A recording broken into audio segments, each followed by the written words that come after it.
Watermelon, welcome. We are thrilled to be here. I'm Amber Stott. I'm the founder and chief food genius of the nonprofit Food Literacy Center, and we are celebrating today because we wrote a book and we're having a party about it. So I want to tell you a little bit about the book before we start celebrating.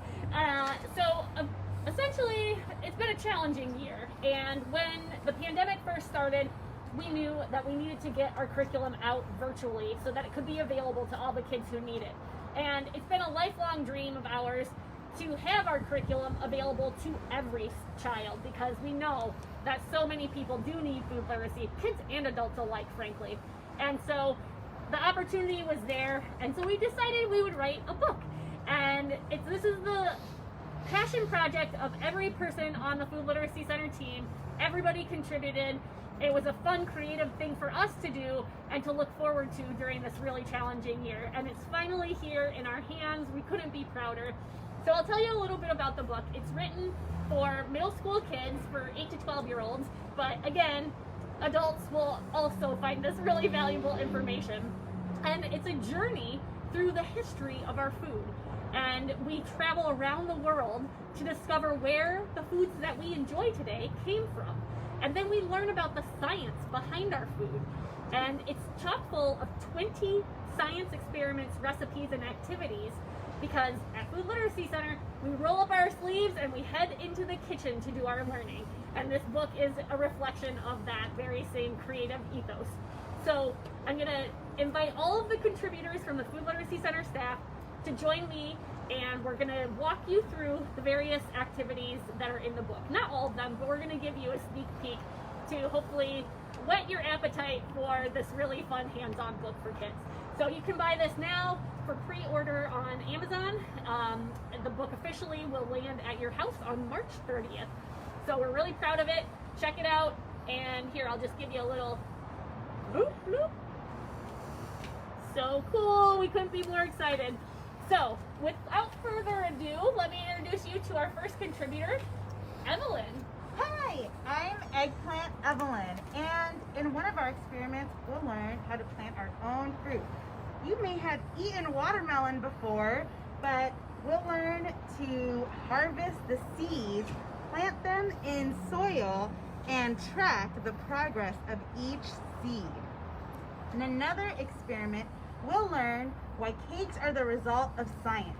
Did you know that cakes are soft and fluffy because of something called a leavener? We'll make cakes in mugs.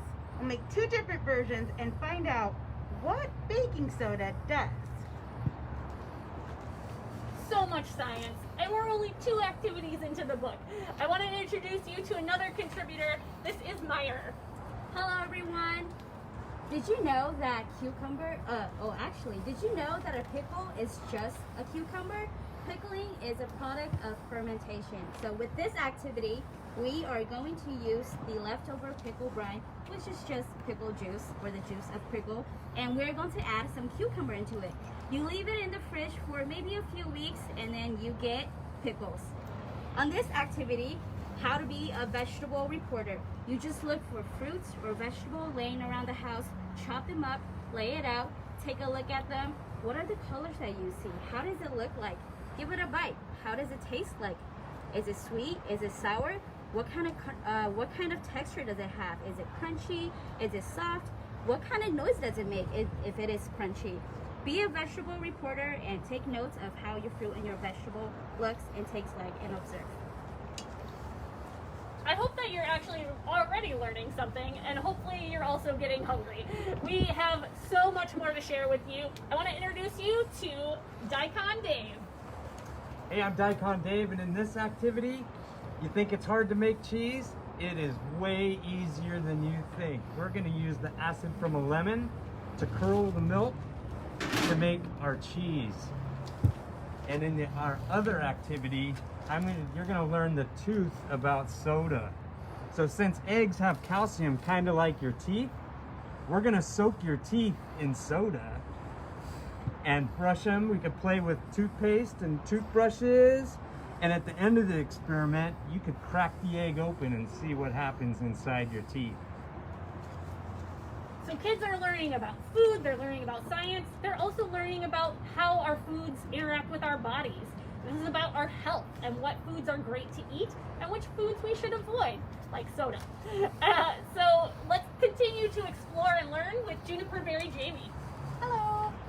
Did you know that gelato is an Italian ice cream that you can make in just 10 minutes in a plastic bag? We're going to use ice and salt to make a chemical reaction called an endothermic chemical reaction. And at the end, you get to eat ice cream. Another way you can preserve food is to dry it or dehydrate it. And that means taking the water out of it. And in this activity, we dry apples in the oven. And you can even make a pretty garland out of it. We've got arts and crafts, we've got recipes, we've got science experiments. Really, food anatomy activities for kids is so filled with fun things that you're gonna really enjoy doing together, either as kids alone or as a whole family. We hope that you'll get the book, and it just keeps going. We have Samantha here. Hi, I'm Charlotte Samantha, and in one experiment, kids will be learning about juice by comparing homemade to store-bought. Kids will also learn about added sugar, and they will learn how to make juice from citrus. And in another experiment, kids will learn about yeast. Yeast is a fungus, and it's alive. Yeast makes bread rises. And in our bread recipe, kids will learn how bread rises with yeast. I don't know about you, but I am so excited about all the fun activities in this book. Learning should be this fun, and learning should be hands-on. We know from experience with the kids that we serve that difficult subjects like science and math are much easier to learn when you're doing a hands-on activity like the ones in this book. So if you want your kid to really enjoy science, Food Anatomy Activities for Kids is the best book. I also have a couple of activities in the book, and I want to share those with you. So in one of our activities, we go to South America, and we learn about a fruit whose seed we ferment and turn into a delicious thing that I bet you already have eaten, chocolate. And we actually make a Oaxacan hot chocolate recipe where we add in some cinnamon and spices, and we learn different ways to melt chocolate. And then in one of our lessons, we learn about salt. Salt is one way to preserve foods. And there's a really cool science experiment, and there's a term called osmosis, where the salt actually removes the water from an egg yolk, and we make a salt-cured egg yolk. This is something that you can grate over things like pasta. It kind of ends up tasting cheesy. It's really delicious. So I hope that you will get our book. It's on Amazon now for pre-order, and that you'll play along with us in your kitchen, roll up your sleeves, learn about the history of food, the many cultures where our foods come from, and take your passport into the kitchen with you to learn all about these fun activities. I want to invite everybody back. I could not be more proud of my team, because again, we wrote this book under a really difficult time, and this is a demonstration of the kind of joy and the kind of creativity and the kind of positivity that just oozes out of Food Literacy Center. Even in one of the hardest years of everyone's life, they helped to create this beautiful, joyful, fun-filled book. So please, buy your copy now, help us celebrate, and get in the kitchen and start cooking. Woo! Bye, Mom!